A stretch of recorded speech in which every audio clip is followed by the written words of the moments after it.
Republik. Sampai sekarang saya merayakan ulangan tahun proklamasi kemerdekaan Indonesia di Indonesia sendiri, di tengah-tengah rakyat sendiri. Akan tapi sekali ini saya merasa akan jauh dari tanah air, di tengah-tengah saudara-saudara bangsa Indonesia. Assalamualaikum, channel Mas Bro Heri kali ini menyajikan sosok Bung Hatta. Bung Hatta identik dengan kesahajaan. Salah satu sisi yang menggambarkan kesederhanaan Bung Hatta adalah saat naik haji tahun 1952. Istimewanya, dia tidak mau dibiayai oleh negara. Hatta begitu dia punya niat naik haji, dia akan berangkat dengan uang pribadi. Dan benar, dia berangkat dengan uang pribadi. Jika ada wakil presiden sekaligus perdana menteri yang hidup pas-pasan, nampaknya cuma Hatta orangnya. Sebagai seorang muslim, Hatta berniat menggenapkan rukun Islam. Uang untuk biaya haji didapatnya dengan bayaran atau honorarium menulis buku. Ya, Hatta cukup produktif dalam menulis buku. Tawaran naik haji dibiayai oleh pemerintah ditolak oleh Hatta. Walau begitu, memang pemerintah lalu meminta Hatta sekalian melakukan beberapa kunjungan resmi di Arab Saudi mewakili Indonesia. Bukan kunjungan politik, hanya untuk jalinan persahabatan saja. Selain itu, beberapa petugas juga ditunjuk mendampingi Hatta. Saat berangkat tanggal 20 Agustus 1952 di Airport Kemayoran, Jakarta, Hatta tetap dilepas sebagai seorang wakil presiden yang akan melakukan tugas negara. Para menteri, pejabat sipil dan militer memberikan penghormatan. Kantor Berita Antara melaporkan, panitia penghormatan perjalanan haji wakil presiden dipimpin oleh Kasman Singodimedjo dan Kiai Wahid Hasyim. Pak Kasman ini dari Muhammadiyah dan Kiai Hasyim ini dari Nahdlatul Ulama. Mereka menggelar syukuran sejak semalam dengan berdoa dan aneka pertunjukan bernuansa Islami di lapangan udara Kemayoran.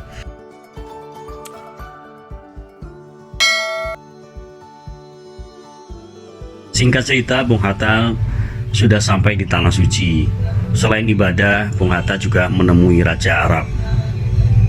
Di sela-sela ibadah, Bung Hatta memiliki perhatian pada keadaan sekitar di sana. Bung Hatta melihat kondisi Bukit Safa dan Marwah yang terlalu berdesakan tak karuan lantaran dipenuhi banyak jemaah yang ingin menghampiri bukit tersebut.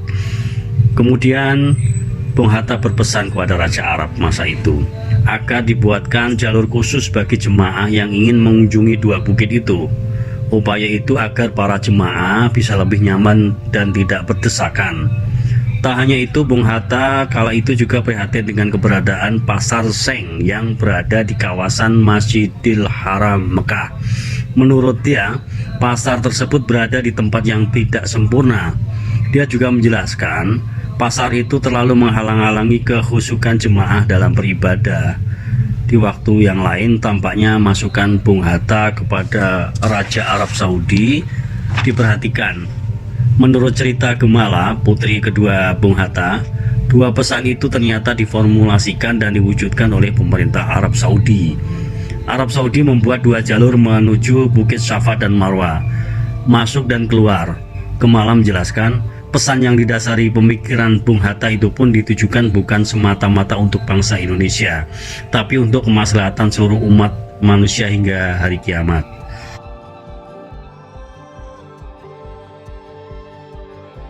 Kembali ke soal kesahajaan Bung Hatta. Bung Hatta berpesan agar tidak dimakamkan di Taman Makam Pahlawan Kalibata. Bila meninggal, beliau ingin dimakamkan di kuburan biasa. Alasannya agar selalu dekat dengan rakyat. Begitu kutipan kalimat penyiar TVRI saat itu ketika menyiarkan secara langsung upacara pemakaman sang proklamator. Kala itu media massa baik radio maupun cetak pun ikut memberitakan wasiat Bung Hatta ini. Dan kenangan ini melekat begitu kuat karena pada saat itu banyak orang tua dan dewasa yang menangis ketika menonton siaran televisi itu. Di layar televisi hitam putih yang pasokan daya listriknya masih memakai aki bekas truk, terlihat tayangan kerumunan massa yang berjajar di tepi jalanan mengular dari pusat ibu kota hingga ke arah Jalan Pemakaman Umum Tanah Kusir yang saat itu tempatnya bisa dikatakan berada di pinggiran Jakarta. Selama sepekan pemerintah Indonesia menyatakan masa berduka dan bendera dikibarkan setengah tiang. Sebagai cucu ulama besar, Hatta jelas paham mengenai apa yang dimaksud dengan istilah warok dan zuhud. Dua istilah ini sangat dikenal di dunia sufi atau tarikat, serta dipakai untuk menyebut pribadi insan yang soleh secara pribadi dan sosial, tidak tergila-gila gemerlap dunia dan hidup sederhana tentunya. Nah, dalam kehidupan nyata kebiasaan pengikut tarikat seperti itu dijadikan acuan oleh Bung Hatta. Hingga wafat tak ada skandal yang pernah ia lakukan, tak ada uang negara yang ia pakai tanpa hak. Bahkan saking hati-hatinya, Hatta kerap harus menabung bila ingin membeli sesuatu.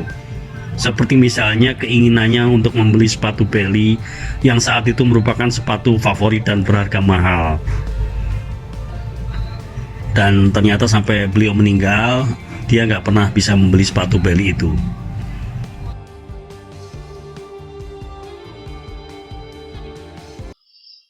Tuhan, terlalu cepat semua. Kau panggil satu-satunya yang tersisa, proklamator tercinta. Jujur, lugu dan bijaksana, ngerti apa yang terlintas dalam jiwa rakyat Indonesia.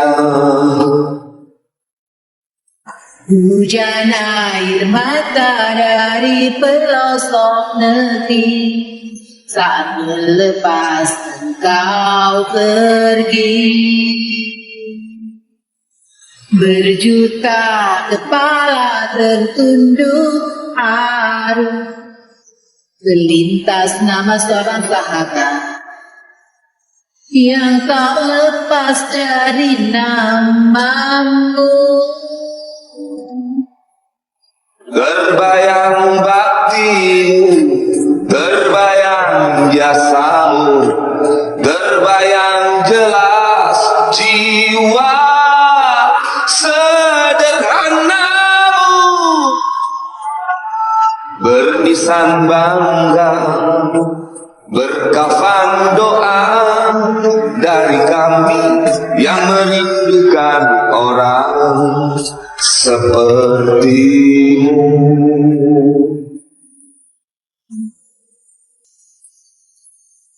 Hujan air mata dari pelosok negeri saat melepas engkau pergi. Berjuta kepala tertunduk haru, terlintas nama seorang sahabat yang tak lepas dari namamu. Terbayang baktimu, terbayang jasamu, terbayang jelas jiwa sederhanamu,